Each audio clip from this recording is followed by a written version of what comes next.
چگونه فقط با چند کلیک 500 پوشه بسازیم؟ سلام مجدد خدمت دوستان عزیز، انشالله جور صحتمند و سر حال باشید. به یک ویدیوی تکنیکی و جذاب دیگر از چینل اسکیلتیک خوش آمدید. در این ویدیو قرار است که به صورت حرفه‌ای ساختن پوشه را از طریق CMD و همچنان از طریق نوتپد فرا بگیریم. پس با ما همراه باشید و از ویدیو لذت ببرید.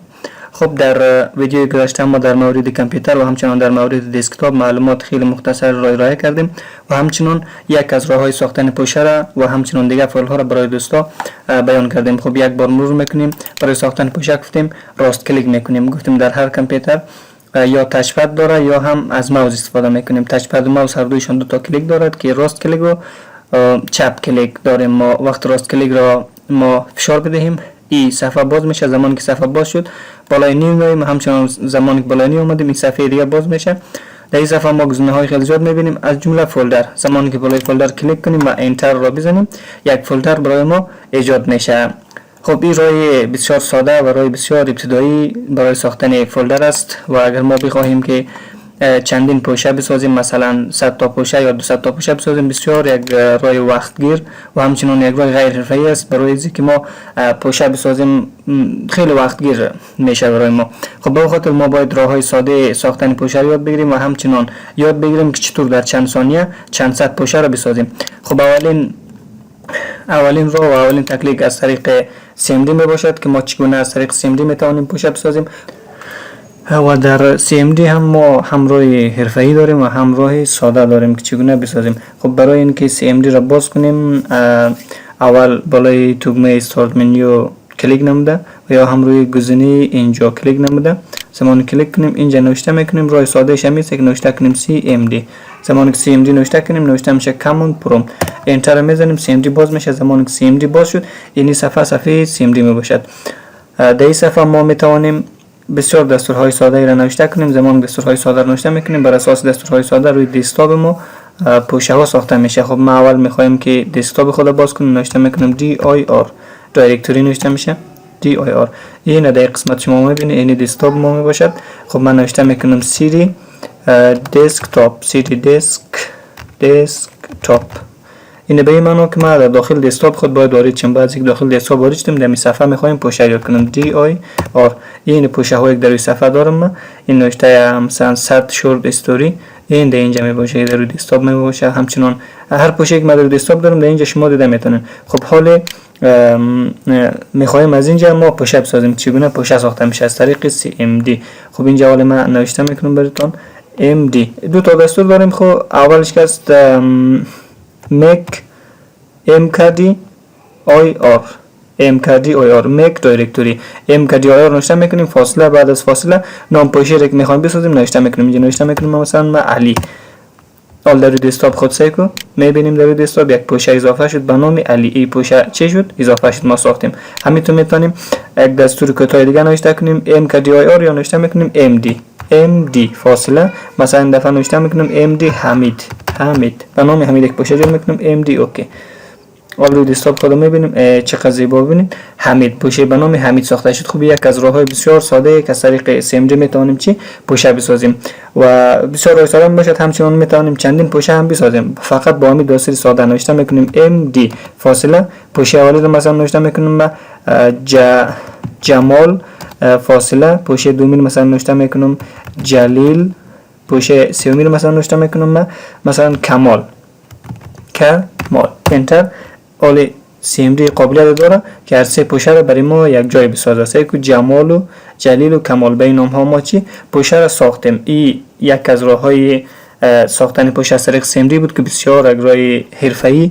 این انسان بسیار یک کسی کامپیوتر کار باشد بسیار حرفه‌ای معلوم میشه که از این راه بتونه پوشه بسازه، ولی باز هم این راه ساده و راه کوتاه نیست برای اینکه ما پوشه های خیلی زیاد را بسازیم. خب دوباره CMD را باز میکنم. زمانی که CMD را باز کردم این بار میخواهیم که با چند دستور بسیار ساده و کوتاه بتوانیم چندین پوشه بسازیم در روی صفحه دسکتاپ و قطعی روی صفحه دسکتاپ باشه. خب باز کردیم CMD را. باش که من CMD را کم بزرگتر کنم. این بزرگتر.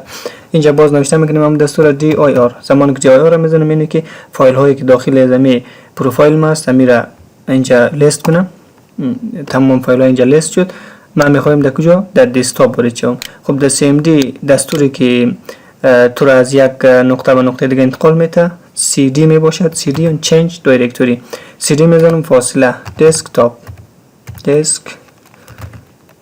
زمانی که فاصله دسکتاپ میزنم حالا ما داخل دسکتاپ هستیم. این در صفحه دسکتاپ، این در می صفحه، در این صفحه هستیم. هر چقدر پوشک بسازیم داخل از این صفحه ساخته میشه و ما پوشه ها را ده میتونیم. خب بسیار یک دستوری کوتاه و بسیار دستوری مفید می باشه. خب من نوشته میکنم مالی باش ما بزرگتر کنم صفحه را نوشته میکنم for سلش نوشته میکنم /l فاصله shift و 5 را فشار میتونم. shift و 5 علامه افسادی رو میاره. shift و 5 زمان فشار دادم علامه افسادی میاره. زمان که علامه افسادی اومد بعد از یک را میزنم از روی صفحه کیبورد عدد 1. بعد از فاصله این بعد از shift 9 را میزنم که این قوس میاره و چه رقم باید پوشه ساخته شود؟ از 1 شروع شود. مثلا از 1 پوشه شروع میشه کامه چند تا تبدیل شود، یک تا تبدیل شود و باز هم کامه چند تا پوشه ساخته شود. و ما چون در صفحه دسکتاپ ماست زیاد بربار نشه 20 تا پوشه میزنم. 20 تا پوشه بعد از shift و 0 که قوس بسته میشه. این شورتکت های صفحه دسکتاپ می باشه. یک ویدیوی جداگانه برای شورتکت ها هم خواهیم داشت.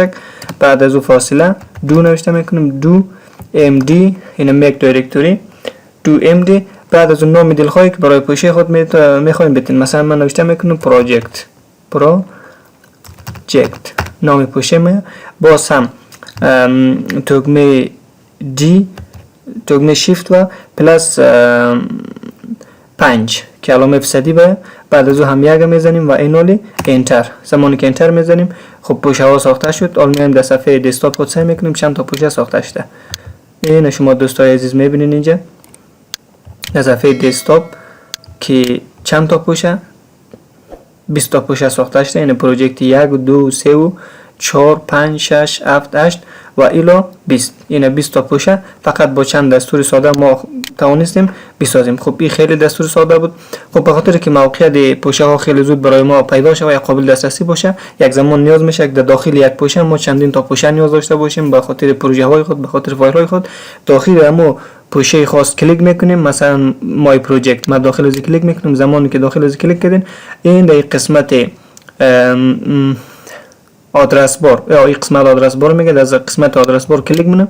زمانی که اینجا کلیک کردیم اینجا نوشته میکنم cmd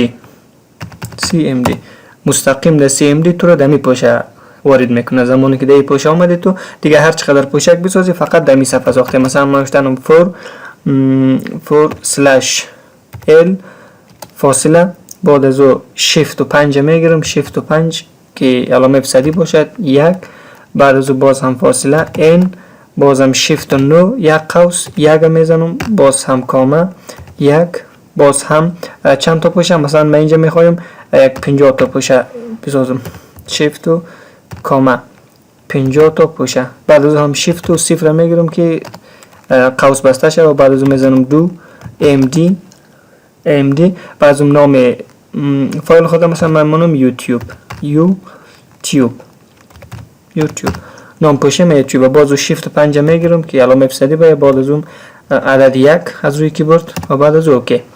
حالی برای ما چی بسیار ساده و بسیار با سرعت توانستیم چی 50 تا پوشه اینجا بسازیم. یوتیوب 50 از پوشه اول تا پوشه چندم 50. و این بود دوستای عزیز راه بسیار ساده برای ساختن پوشه ها و بسیار راه کوتاه هم بود برای اینکه پوشه ها رو بسازیم.